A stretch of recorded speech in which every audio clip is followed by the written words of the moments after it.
करते हैं साथियों यहाँ पर कंप्लीट विस्तृत आवेदन फॉर्म के बारे में। जैसे आप यहाँ पर आवेदन फॉर्म अपना भरोगे साथियों, तो आपको देखो इस तरीके से जब आप कंप्लीट इसका पूरा प्रिंट निकलवाओगे तो यहाँ पर आपको इस तरीके से 2 फोटो आपके नजर आएंगे। ठीक है, तो आपको टेंशन लेने की आवश्यकता नहीं है, घबराने की आवश्यकता नहीं है इसमें। ठीक है ना, क्योंकि ये फोटो आपका जब आपने एप्लीकेशन फॉर्म भरा था तो उस समय का है, और ये फोटो साथियों आपका प्रेजेंट का है। ठीक है, ओके, तो इसलिए आपको यहाँ पर परेशान होने की आवश्यकता नहीं है।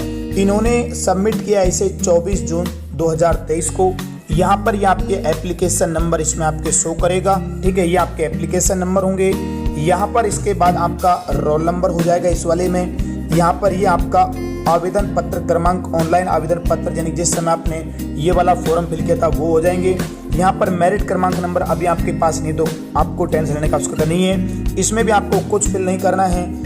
यहाँ पर साथियों आपका ये विज्ञापन संख्या होगा जो आपकी विज्ञप्ति में दी हुई है। जैसे इन्होंने यहाँ पर ये पद कोड क्रम संख्या नहीं भरा तो कोई प्रॉब्लम नहीं है। ठीक है, छोटी मोटी समस्याएं आती जाती रहती हैं, ऐसे में आपको घबराने की आवश्यकता नहीं है। इसके बाद ये इनका लेवल 1 था, विभाग का नाम ये हो जाएगा।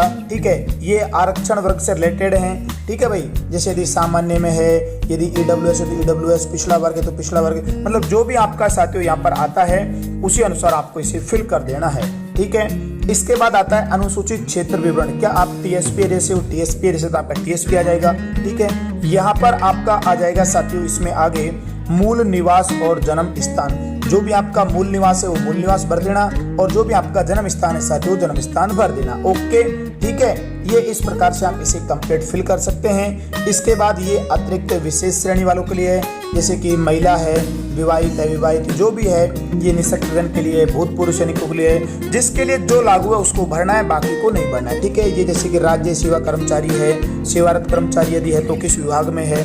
ठीक है, और जिसका नहीं है उसको नहीं भरना है। ठीक है भाई, इसके बाद यहाँ पर ये साथियों आपका इसमें जो आपकी बेसिक डिटेल होंगी, जैसे कि आपका नाम हो जाएगा हिंदी में, ये आपका इंग्लिश में नाम आ जाएगा, यहाँ पर फादर्स नेम आ जाएगा, यहाँ पर मदर्स नेम आ जाएगा, ये आपकी जन्म तिथि होगी। ठीक है, ये आपकी विज्ञप्ति के अनुसार 1/1/2024 को आयु क्या है, नागरिकता है, धर्म आपका क्या है।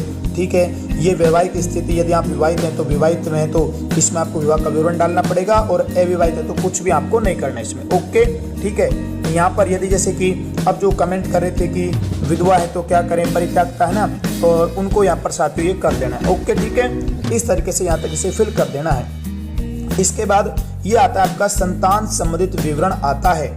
तो यहाँ पर जिन्होंने भी पहले फॉर्म में फिल किया था संतान संबंधित विवरण, उनको यहाँ पर फिल कर देना है, और बाकी नहीं किया तो कोई भी प्रॉब्लम आपको लेने की आवश्यकता नहीं है। ठीक है, ये आपका साथियों एड्रेस हो जाएगा। ठीक है, ये एड्रेस फिर से बदलना है इसमें एक बार, और यहाँ पर आपका जो स्थायी निवास का पूरा पता है वो आ जाएगा।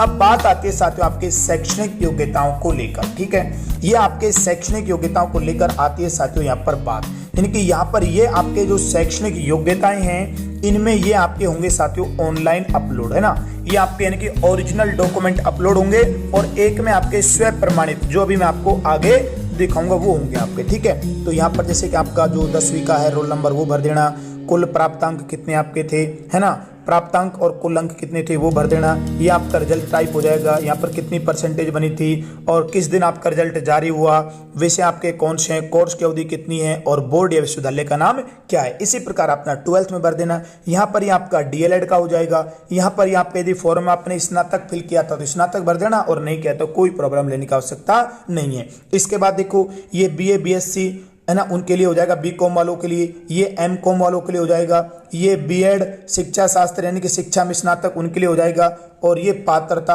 अब एक और बार बार यहाँ पर कमेंट आ रहा था कि रीट का जो है यहाँ पर वो फिल नहीं हो रहा है, तो आपको टेंशन लेने की आवश्यकता नहीं है, क्योंकि जब आपने साथियों आपका मुख्य परीक्षा का फॉर्म भरा था ना, तो वो आपका रीट के आधार पर ही भरा था। ठीक है, तो वो आपका पहले से सबमिट है, उसमें आपको टेंशन लेने की आवश्यकता नहीं है। ओके, तो इस तरीके से आपको एक कंप्लीट पूरा कर देना है।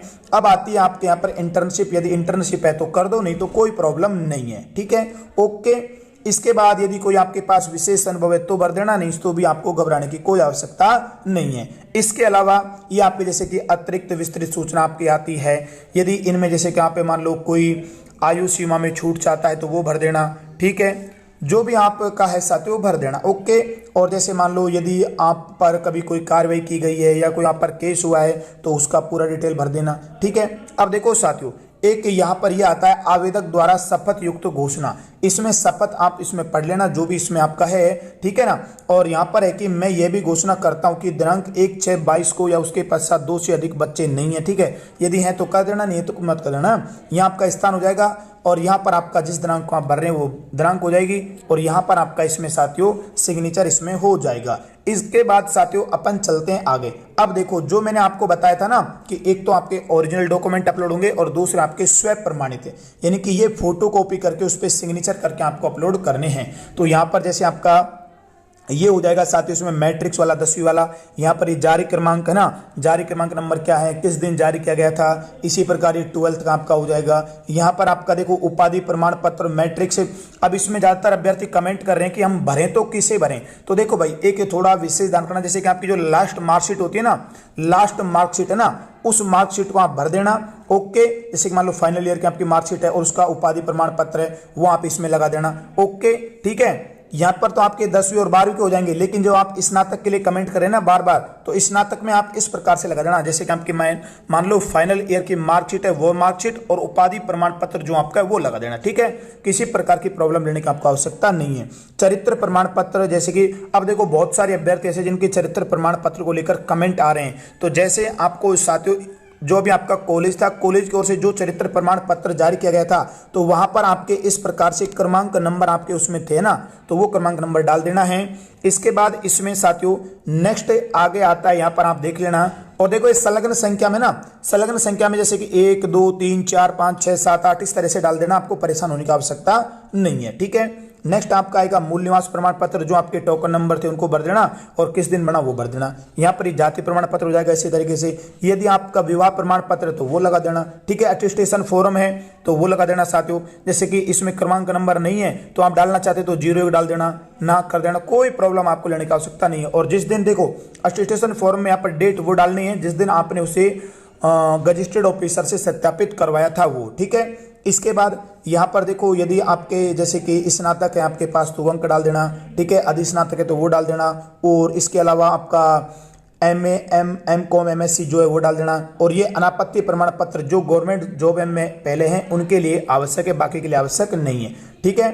अब देखो साथियों आगे और है ना, अब ये आपके यहाँ पर कोई काम की नहीं है भाई, है ना, ये कार्यालय टिप्पणी है, ठीक है। ओके, ये कार्यालय की टिप्पणी साथियों ये आपके लिए कोई काम की नहीं है। ये जब आपका डॉक्यूमेंट ऑफलाइन वेरिफिकेशन होगा तो उस समय आपकी आवश्यकता इसकी पड़ेगी, ठीक है। जैसे कि यहाँ पर आवेदन पत्र में अंकित सूचनाओं का संलग्न अभिलेखों की प्रति से मिलान किया गया और सही पाया गया।